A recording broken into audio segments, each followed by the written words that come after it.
I am the Tofu Golem. Please enjoy the video. You have a backup and the project open. Start by running the dev server so you can see live feedback.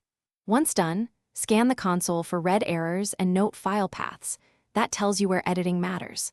Make sure your editor has linting and extensions for the framework to highlight syntax issues. Now open the main entry file and the associated component.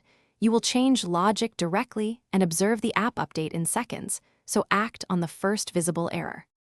You edit the smallest unit that affects the bug, a single component, function, or CSS rule.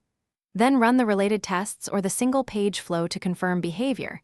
This reduces risk.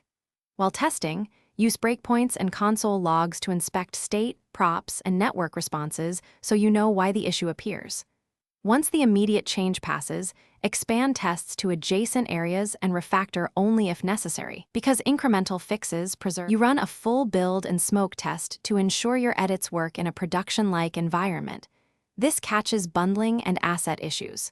Once green, commit with a concise message and push your branch, then open a pull request so reviewers can spot regressions.